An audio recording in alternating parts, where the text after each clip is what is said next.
안녕하세요. 오늘도 사연 살롱을 찾아주셔서 감사합니다. 현재 의사로 일하고 있는 늦가기 새댁입니다. 말이 새댁이지 저는 사실 일 때문에 제대로 집안일은 돌보고 있지 못해요. 대신 마음씨 착한 남편이 집안일을 도맡아 해주고 있죠. 저는 친정 부모님이 안 계세요. 하지만 너무나도 소중한 분이 제 곁에 계시는데요. 저의 마음속 엄마인 그분은 바로 시어머니세요. 그분에게 저의 마음을 전하고 싶어 이렇게 사연을 보내게 되었어요. 알고 보니 시엄마가 이곳 애청자시더라고요. 저는 어릴 때부터 불우한 가정에서 자랐어요. 제가 기억하는 아빠는 항상 대낮에 술을 드셨어요. 그러니 초저녁엔 이미 만취가 되어 있는 날이 많았고요.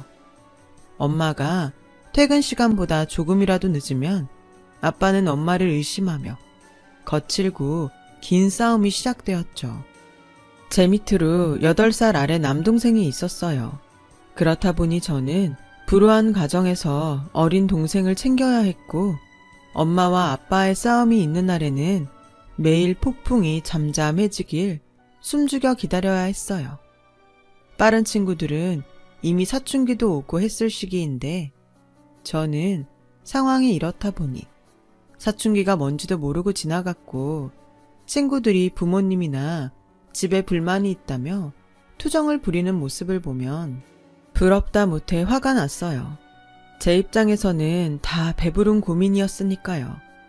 지금도 그 시절 기억에 남는 일을 꼽아보라면 TV 속에 보여지던 화목한 가정을 보면서 저건 인위로 만들어낸 거짓말이라며 울던 제 모습이 가장 먼저 떠올라요. 아마 저는 그 모습이 부럽고 셈이 나서 애써 부정하고 싶었던 거겠죠. 저에게 집은 보금자리도 아니고 저를 위한 장소도 아니었어요.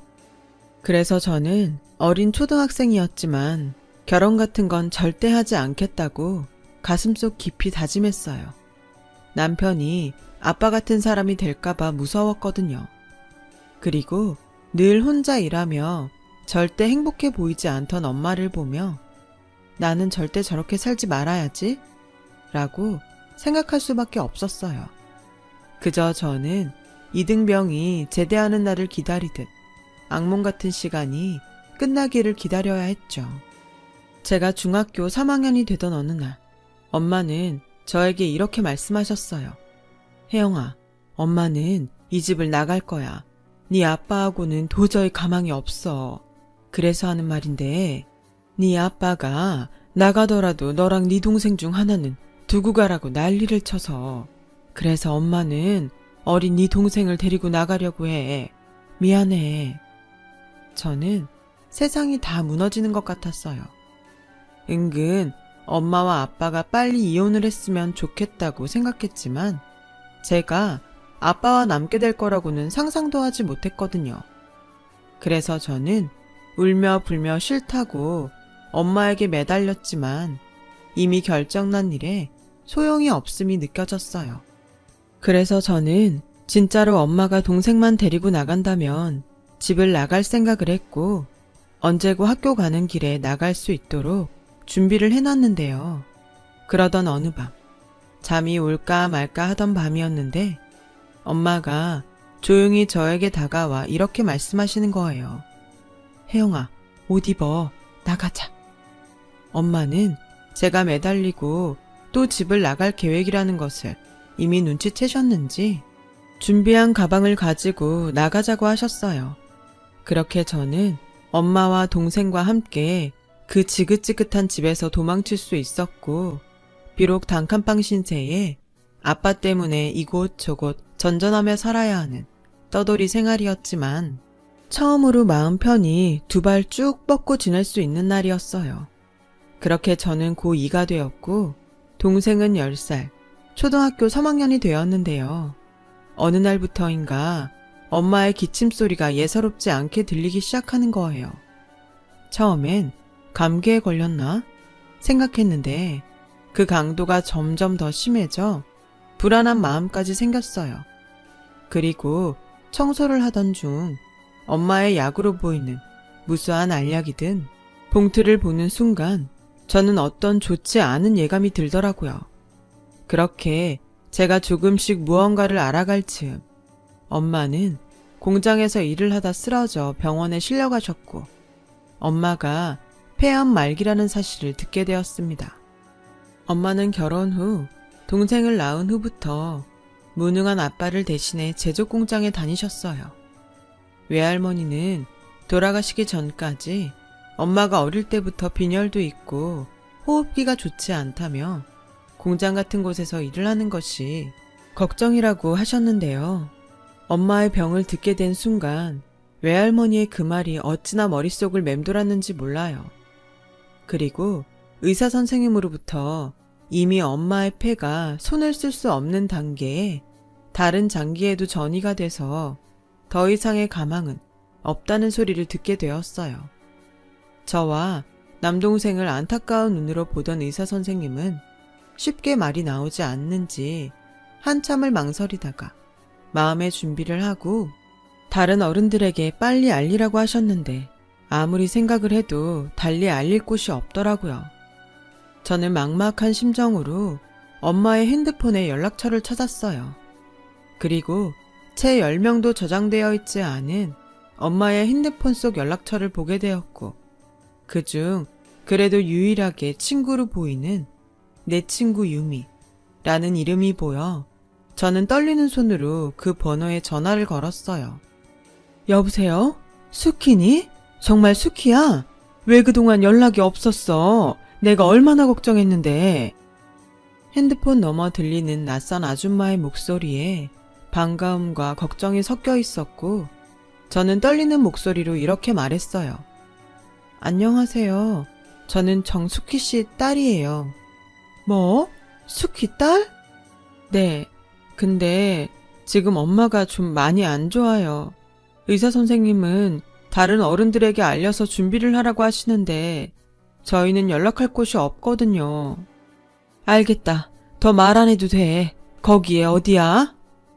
엄마 친구 유미라는 분은 지방에 살고 계시다고 했지만 그날 저녁 바로 기차를 타고 병원으로 오셨어요. 그리고 숨 쉬는 것이 괴로워 거의 진통제에 취해 자고 있는 엄마의 손을 잡고 밤새 많은 눈물을 흘리셨는데요. 엄마는 그 다다음 날 딱 한 번 눈을 뜨시고는 그대로 하늘나라로 떠나셨어요. 저는 그때 정신이 없어서 저도 그렇고 동생도 학교에 보내지 못한 채 엄마의 마지막을 지켜야 했어요. 유미 아줌마의 도움으로 엄마의 빈소를 차리고 이미 엄마와 왕래를 하지 않던 외갓집 식구들을 부르며 난생 처음 상복을 입고 장례를 치르게 되었어요. 어머, 쟤들 어떡해? 딱하다. 그러게 어쩔 수 없이 그 술주정뱅이 지 아빠한테 보내야 하는 거 아니야? 그러고 보니 도통 보이지 않네? 이혼했잖아. 뭐하러 이혼한 남편을 장례식에 불러? 그럼 쟤들은 어떡해? 누가 데려다 줘? 아, 그리고 사망보험금 같은 건 안 나오나? 죽었잖아. 입에 겨우 풀칠하고 사는 것 같은데 보험은 무슨. 듣자 하니 여기 병원비도 아직 정산이 안 됐대. 어머 정말? 이러다 코 끼는 거 아니야? 어쩐지 오기가 싫더라. 조의금 들어온 거로 어떻게든 하려는 거 아닐까? 그러니까 우리는 상황 봐서 얼른 빠지자. 괜히 가족이라고 얼마씩 내라고 하면 어떡해. 저는 제 귀에 또렷이 들리는 대화들에 가시방석에 앉아있는 것 같았어요. 게다가 동생이 그 말을 듣고 저에게 누나, 우리 이제 아빠랑 살아야 해? 아빠가 우리 도망 나왔다고 괴롭히면 어떡하지? 라고 울면서 걱정하는데 그 순간 배려라고는 없는 가족 혹은 친척이라는 그 사람들이 참 밉더라고요. 그런데 그때 어떤 희망의 목소리가 들려왔어요. 저기요, 그런 소리는 나가서 하실래요? 여기 영정사진에 아직 애들 엄마가 있고 애들이 다 듣고 있어요. 어머, 별꼴이야? 누군데 오지랖이에요? 저 수키 친구예요. 제일 친한 친구. 아, 대구로 시집갔다는 그 친구? 아주 우정이 눈물 나네. 우린 가족이에요. 남겨진 애들 걱정하는데 뭐가 잘못됐어요? 괜히 가족 일에 끼지 말고 육개장이나 먹고 돌아가요. 유미 아줌마가 나서자 외숙모들은 목에 핏대를 세우며 싸우기 시작했고, 저는 그때 무슨 정신이었는지 저도 모르게 그 싸움판에 끼어서 더 큰 목소리로 이렇게 말했어요. 그만들 하세요. 저 외숙모들한테 절대 도와달라고 안 할게요. 그러니까 불쌍하다느니 아빠한테 보낸다느니 그런 말 하지 마시라고요. 어머, 쟤 지금 뭐래? 지 엄마 닮아서 아주 싹수가 노랗네? 야, 우린 어른으로서 그리고 가족으로서 네 남매를 걱정하는 거야. 아무리 네가 도움을 안 받겠다고 큰 소리 쳐도 니네들은 다 미성년자고 우리가 나서지 않으면 안 되는 게 있다고. 상황 봐서 내빼는 게 나서는 겁니까? 얘네들은 내가 알아서 해요. 내 친구 자식은 내 자식이기도 하니까. 아니, 타에는 좀 빠지라고요. 우리가 아무리 막 나가도 댁 같은 남한테 애들을 맡기겠어요? 당신이 어떤 사람인 줄 알고. 그쪽이 맡으실 거 아니면 가만 계시라는 소리예요. 적어도 전 댁같이 장례식장에 예의도 모르고 애들 가슴에 상처 주는 그런 사람은 아니니까. 아, 그러세요? 어머, 대단한 우정 나셨네. 그럼 우리는 빠질 테니까 알아서 해요. 단, 문제가 생겨도 우리 책임 아니니까 그것도 명심하고요. 외숙모들은 그렇게 말하고 잘 됐다는 듯 장례식장을 나가셨어요. 외숙모들이 나가자 삼촌들도 난처한 얼굴이었고, 그날 저녁부터 삼촌들의 모습은 보이지 않더라고요. 어쩔 수 없이 가족도 아닌 타인의 손에 발인이 진행되었죠. 저는 엄마를 낙골당에 모시고 당장 오늘부터 동생과 어째야 하나 고민할 수밖에 없었어요. 그때 외숙모가 말했듯 돈 문제도 걱정이었고요. 그래서 장례식 절차가 끝나는 대로 병원과 장례식장을 찾아가 사정을 좀 해볼까 용기를 냈는데, 들려온 대답이 저를 그 자리에서 얼게 만들었어요. 이미 계산 다 끝났는데? 그러니까 절차가 진행됐지. 사복 입고 말라서 머리 짧으신 분 계셨잖아, 왜? 여기 계속 계셨던 여자분 말이야. 그분이 다 결제하셨어. 유미 아줌마였어요. 저는 어떤 우정이면 이럴 수 있을까? 차마 일어난 현실인데도 믿을 수가 없었죠. 제가 동생을 데리고 집에 가려는 그때 유미 아줌마는 저에게 이렇게 말했어요. 혜영아, 내가 진짜 고민을 많이 했거든? 근데 이것밖에는 떠오르지가 않아. 너랑 네 동생 나랑 대구에 내려가서 같이 살지 않을래? 저는 대답이 선뜻 나오지 않았어요. 뜻밖의 말이기도 했고, 또 이렇게까지 신세를 져도 되나 염치가 없게 느껴졌거든요. 하지만 어떻게든 엄마를 잘 보내주신 이 은혜는 갖고 싶었죠. 이대로 헤어지면 그런 기회조차 쉽지 않겠다는 생각에 저는 고개를 끄덕였어요. 그리고 내심 속으로 이 아줌마는 부자인가? 그러니까 돈도 다 내주고 우리까지 같이 살자고 하는 게 아닐까? 라는 생각을 했습니다. 아줌마를 따라 집에 도착했을 때 차마 입을 다물지 못했어요. 아줌마는 상가 건물에 딸린 옥탑방에 살고 계셨어요. 살림살이를 봐도 전에 엄마와 살던 그 모습과 크게 다르지 않았고, 이런 집에 우리까지 신세를 지는 게 맞을까? 저는 당황했었죠. 저희 진짜 여기 있어도 돼요? 왜? 집이 너무 좁아서 그래? 아니, 그게 아줌마도 힘드신 것 같아서요. 아, 솔직히 아니라고는 말 못하는데 그래도 나랑 살자. 내가 니네 외숙모들한테 큰소리 친 것도 있고 숙희 그 기집애 생각하면 내가 니들을 어떻게 모른 척해. 이건 비밀로 하려고 했는데 병원에서 딱 한 번 네 엄마 깼을 때 나한테 고맙다고 하더라. 내가 뭘 어쩔지 지가 어떻게 알고. 하여간 니네 엄마는 사람 다루는 데는 선수야, 선수. 에이, 아줌마가 마음이 약한 거죠. 아무리 친해도 누가 그래요. 내가 나랑 네 엄마가 보통 친했는 줄 알아? 우린 대신 죽으라고 하면 기꺼이 죽을 만큼 치네. 저는 이해가 가지 않았어요. 세상에 그런 감정이 어떻게 존재할 수가 있죠? 사실 지금도 그때의 그 말을 떠올리면 소름이 끼칠 만큼 기분이 이상해요. 그 후 유미 아줌마는 저희 남매에게 엄마 같은 존재로 저희의 이모가 되어주셨습니다.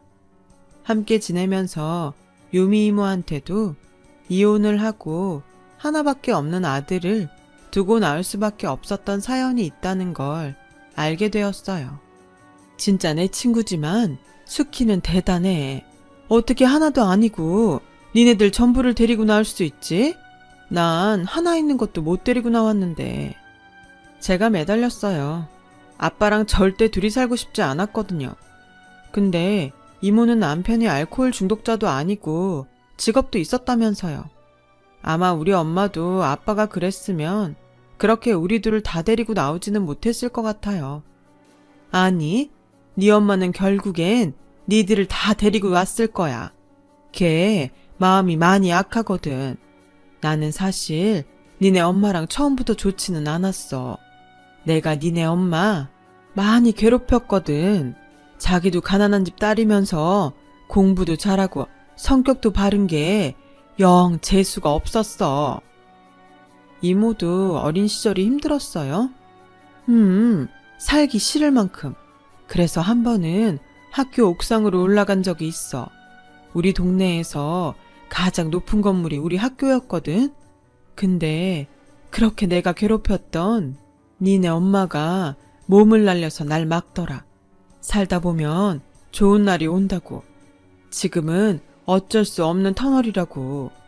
그때는 그냥 니네 엄마가 하는 말이 무슨 말인지도 모르겠고 그냥 짜증이 났는데 시간이 지나고 조금씩 내 사정이 좋아지니까 그때 잘못된 선택을 하지 않은 게 얼마나 다행인지 니네 엄마가 너무 고맙더라고.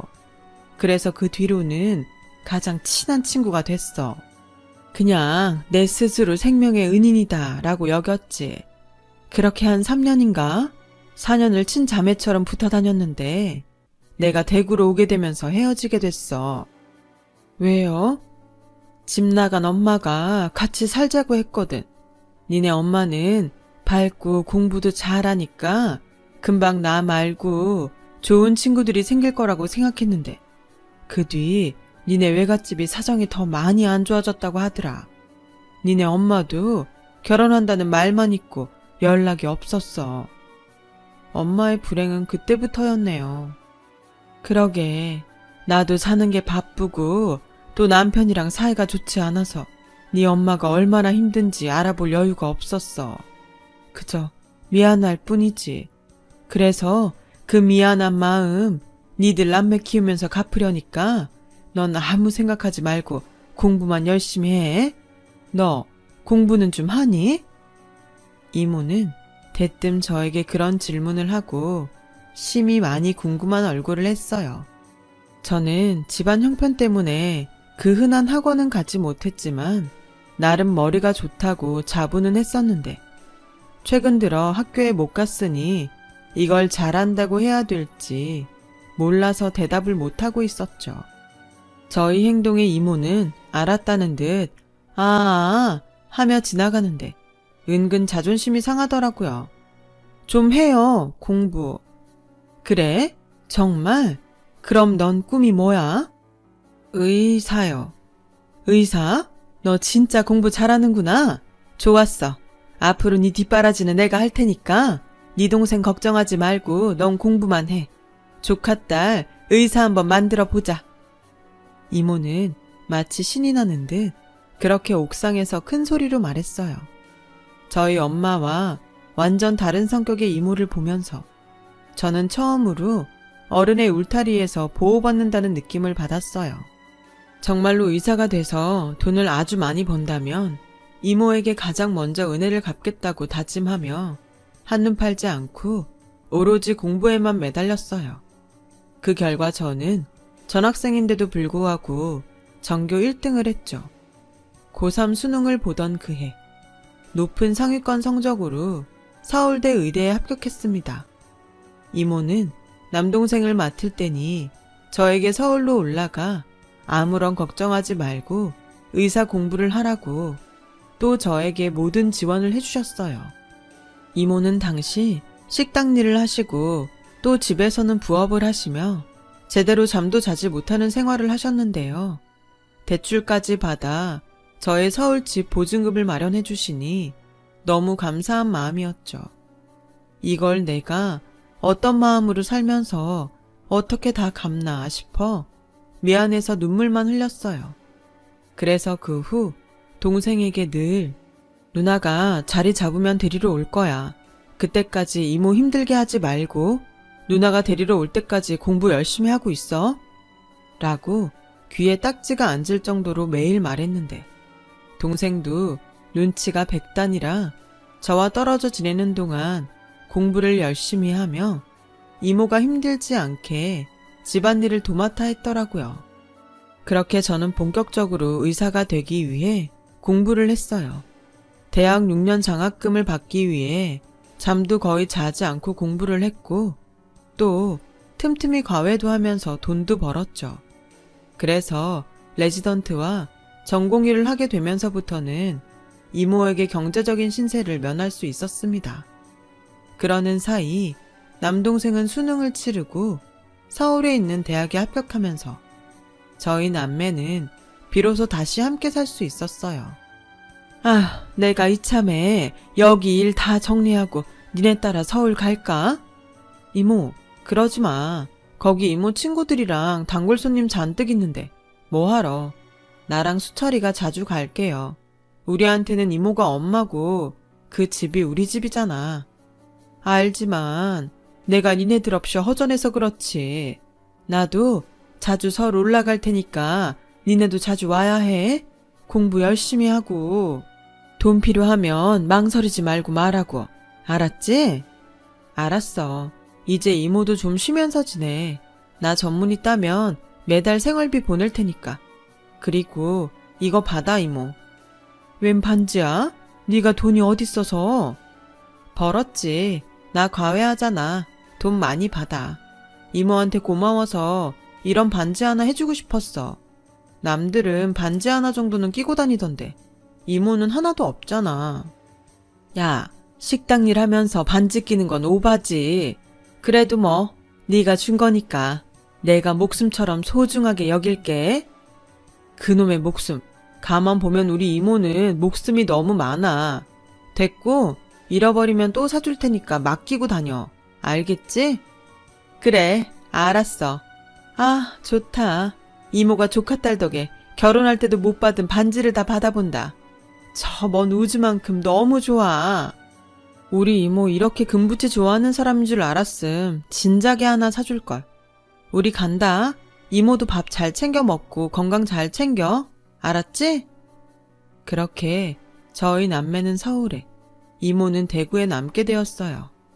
그런데요, 처음 헤어질 때는 당연히 자주 볼 수 있을 거라고 생각했는데 저도 그렇고 동생도 각자 살기 바빠지니 그럴 여유라는 것이 쉽게 생기지 않았어요. 마음은 항상 죄송한데 또 시간이 되지 않으니 절대 멀어질 일이 없다 여겼던 관계도 많이 해이해졌고 제가 또 국시를 준비하면서 이모와 연락이 끊기게 되었어요. 이모가 저희 남매에게 말도 하지 않고 연락처는 물론이고 이사를 했더라고요. 저와 동생은 당신을 잘 찾아오지 않는 우리를 괘씸하게 생각하고 완전히 인연을 끊으셨나 보다 라고 생각했습니다. 며칠 후 대구를 다녀온 동생에게서 이런 말을 듣게 되었어요. 이모 아들이 찾아왔었대. 같이 살자고. 우리는 남이고 거긴 아들이니까 당연하지. 우리도 바쁘다고 잘 못 내려갔잖아. 내가 이모여도 우리보다는 아들 따라가고 싶지. 저도 동생의 말에 동의했어요. 다만 아직 은혜를 갚지 못했는데 이렇게 소식 하나 닿을 수 없게 되었다는 것이 마음이 아팠어요. 너무 죄송해서요. 그래도 언제고 살면서 만나는 일이 생긴다면 그때 한꺼번에 모든 것을 다 갚자 하는 마음은 여전했고 저도 그렇고 동생은 정말 있는 힘껏 열심히 살았어요. 그래서 저는 그 마음으로 공부한 끝에 국시를 패스했죠. 의사 면허를 취득할 수 있게 되었는데요. 그 후에 본격적으로 전문의가 되니 그건 또 그거대로 정신이 없더라고요. 제가 생각한 의사 생활은 멋진 모습 그 자체였는데 이건 늘 수면 부족의 연속이었어요. 그렇게 전문의로서 2년 정도 지났을 때 저는 생각지도 않았던 인연을 병원 응급실에서 만나게 되었는데요. 그게 바로 지금 저의 남편이에요. 남편이 응급실에 실려온 경위는 길거리에서 묻지마 폭행을 저지른 건장한 남자와의 몸싸움이었어요. 게다가 깊게는 아니지만 당시 남편은 가슴 쪽에 큰 상처가 생겨 구급차에 실려왔고 저는 그때 하필이면 당직이라 남편의 수술을 맡게 되었어요. 다행히 중요 장기 손상은 없어서 큰 걱정은 없었지만 출혈이 꽤 있었거든요. 긴장을 했었더랬는데 평소 운동을 하던 사람이라 그런지 수술 후 회복이 다른 환자에 비해 빨라서 다행이었어요. 근데 이 남자가 자기 수술을 맡았던 제가 자신의 생명의 은인이라며 퇴원 후에도 종종 병원에 들러 케이크니 치킨이니 이런 걸 주고 가는데 규정상 그러면 안 된다고 아무리 거절을 해도 이 남자가 참 말을 듣지 않았어요. 그냥 친구가 주고 갔다고 해요. 뭐 이참에 남자친구라고 해도 되고. 뭐라고요? 제가 물어보니까 선생님 애인 없다고 하시던데요. 제가 무조건 선생님 마음에 들도록 100% 맞출게요. 처음엔 뭐 이런 사람이 다 있나 했어요. 그런데 그렇게 1년 정도 남편이 병원에 들러 병원 식구들을 챙기고 또 제가 부담을 가질까봐 있는 듯 없는 듯 챙기는데 마음이 가더라고요. 연애나 결혼은 제 인생에 없다고 생각했거든요. 생각은 그랬지만 저도 사람이라 솔직히 외로웠어요. 당시 남동생은 학교에 다니다 군복무 중이었는데 이모도 없고 동생도 없으니 허전하고 불안하고 외로웠나 봐요. 그래서 저는 남편과 연애를 시작했고 저희 불우했던 가정사와 또 저 못지않게 불우했던 남편의 가정사가 겹치면서 서로를 위하고 챙기게 되었어요. 마음이 통하는 친구. 남녀를 떠나 저희는 세상에서 가장 특별하고 가까운 친구가 되기로 약속했죠. 남편의 정체를 아는 병원 식구들은 이제 결혼해야 하는 거 아니냐고 너스레를 떨었는데요. 정작 남편은 결혼에 대해 어떤 말도 하지 않더군요. 그래서 한 번은 제가 먼저 대수롭지 않게 말했어요. 그냥 궁금해서 묻는 건데 자기는 나랑 결혼까지 생각해? 물론 내가 지금 하고 싶다는 건 아니고 그냥 자기가 어떤 생각하는지 알고 싶어서. 당연히 생각하지. 뭐? 그럼 왜 여태 아무 말도 안 했어? 그게 사실은 있잖아. 내가 자기한테 말을 안 한 게 있어. 자기한테 부담 주고 싶지 않아서 숨겼는데 엄마가 폐암으로 오늘 내일 하시거든. 아무래도 결혼은 큰 일을 치르고 나서 생각해야 될 것 같아서 일부러 말 안 했어. 저는 남편의 말에 속이 상했어요. 여자친구가 의사인데 숨길 걸 숨겨야죠. 그런데 듣자 하니 다른 의사도 더 이상의 치료가 무의미하다며 포기한 상태라고 하더군요. 저에게 그 모든 것을 말하기엔 되지도 않을 것에 제가 미안해할 것 같아 본의 아니게 숨기게 되었다고 하더라고요. 나 어릴 때 아빠 손에 자랐다고 했잖아. 엄마가 늘 보고 싶었어. 그래서 성인이 되고 아빠가 절대로 안 된다고 했는데 수소문해서 엄마한테 갔다? 어색할 줄 알았는데 너무 좋더라고. 근데 이미 그때부터 엄마는 좀 안 좋으셨어. 자식인데 어떻게 내 손으로 고쳐드리겠다고 했는데 쉽지 않더라. 그래서 나 솔직히 일부러 자기한테 접근한 것도 있어. 자기가 나한테 도움이 좀 될까 하고. 근데 엄마는 계속 나빠지고 다른 의사분이 어렵다고 하니까 포기가 되더라. 아니, 엄마가 너무 힘들대. 이제 그만하고 싶대. 그래서 얼마 전에 지방에 있는 요양병원으로 옮겨드렸어. 나 불효자지? 저는 자책하는 남편을 제 작은 품에 꼭 안아줬어요. 이렇게 속 깊고 다정한 아들이 어딨냐고 남편을 위로했고, 병원 진료가 없던 날 남편을 따라 남편의 어머니를 뵈러 요양병원에 갔어요. 그리고 병실 문이 열리는 순간 저는 망치로 머리를 세게 얻어맞은 듯 충격을 받게 되었답니다. 가쁜 숨소리, 뼈가 보일 정도의 마른 상태, 그리고 한 번도 잊은 적이 없던 이모가 저 멀리 우주만큼 좋아했던 제가 사준 반지. 저는 남편의 어머니가 유미 이모라는 사실에 정말 놀랐고, 곧 한눈에 봐도 힘든 상황의 이모를 보며 그대로 평정심을 잃고 담당 의사를 만나야겠다고 흥분하며 말했어요. 자기야, 왜 그래? 전에 내가 말했는데 내가 우리 엄마 돌아가시고 엄마 친구분 손에 자랐다고 했잖아. 그 사람이 당신 어머니셔. 뭐? 난 그냥 우리가 괘씸해서 아들 따라간 줄 알았는데 이미 그때부터 아프셨던 거야? 그때는 이 정도까지는 아니었지만, 근데 혼자 사는 것처럼 보였는데 엄마가 계속 다른 데 가서 살자고 하시는 거야. 내가 왜냐고 물어보니까 조카가 알면 안 된다고 했는데, 그럼 그 조카가 저와 남동생이었던 것을 저는 한참이 지나서야 알게 되었어요. 이모는 혹여 저희 남매에게 짐이 될까 스스로 자취를 감췄고, 어리석게 저희 남매는 아들이 나타나 괘씸한 우리를 버리고 아들을 따라갔다고 여겼으니 불효자는 남편이 아니라 저와 제 동생이었습니다. 저는 그 후 이모의 주치의를 만났고, 참 아이러니하게도 저희 엄마와 똑같은 상태임을 확인할 수 있었어요. 하지만 그때와 지금은 달랐죠.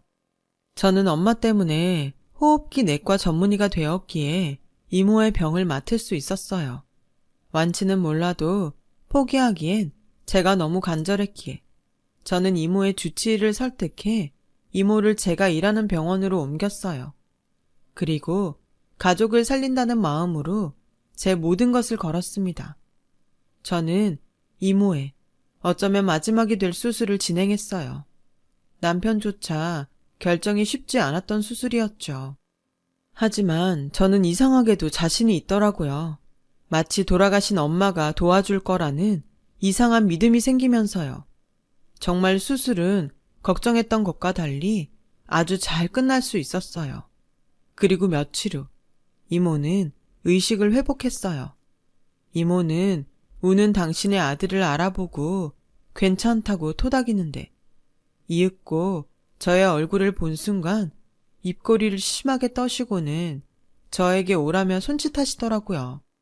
저와 남편은 그렇게 엄마 그리고 이모의 품에 안겨 한참을 울었어요.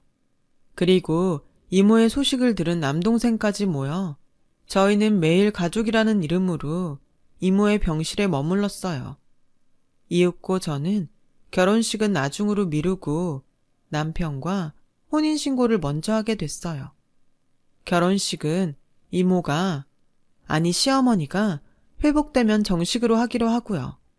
그리고 남편이 지내는 곳에서 일단 신혼살림을 먼저 차렸는데, 저는 거의 병원에 살다시피 하고 또 진료가 없는 날엔 이모의 병실에 있는 경우가 많아 남편이 조금 서운해 하더라고요.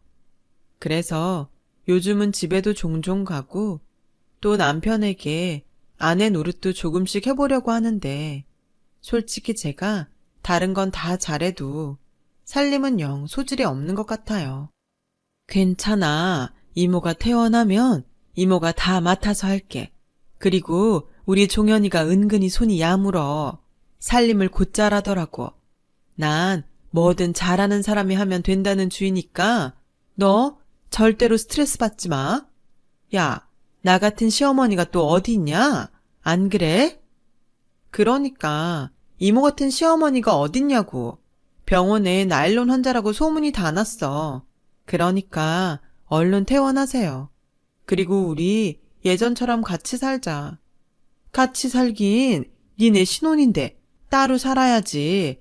너희 둘만 살아. 싫어. 난 이모, 아니 엄마랑 살 거야. 그동안 못한 거 다 하고 살 거야. 이미 내 목숨 네가 구했는데 난 너한테 넘치게 다 받았다. 이렇게 모녀가 돌아가면서 사람을 살리면 나는 어쩌라는 거냐? 어쩌긴 건강하게 오래오래 사시면 되지. 수철이도 이모 일이라고 하면 난리야. 우리 어머니 오래오래 사셔야겠어요. 그 효도 다 받으시려면. 이모는 제가 좋아하는 그 특유의 화통한 웃음소리를 내며 웃으셨어요. 지금 생각해보면 모든 것이 다 기적처럼 느껴져요. 제가 처음 이모에게 연락한 그날부터 남편을 만난 것까지. 어쩌면 신이라는 존재는 정말 있는 게 아닐까요? 그래서 불행하게 산 저와 남편을 이모라는 은인을 통해 맺어주신 게 아닐까? 저는 종종 생각하게 됩니다. 이모, 앞으로 오래오래 저와 그리고 우리 가족과 함께해요. 이모는 저에게 생명의 은인이라고 하지만 저의 생명의 은인은 이모예요. 평생 엄마처럼 따르고 효도할게요. 사랑합니다. 저 먼 우주만큼. 지금까지 제 사연 들어주셔서 감사합니다. 이모와 그리고 남편과 행복하게 살게요. 사연 들어주신 여러분들도 건강하고 행복하세요. 여러분, 사연 댓글에 응원과 현명한 조언 부탁드려요. 좋아요와 구독은 저에게 큰 힘이 됩니다. 오늘도 좋은 일 가득하세요.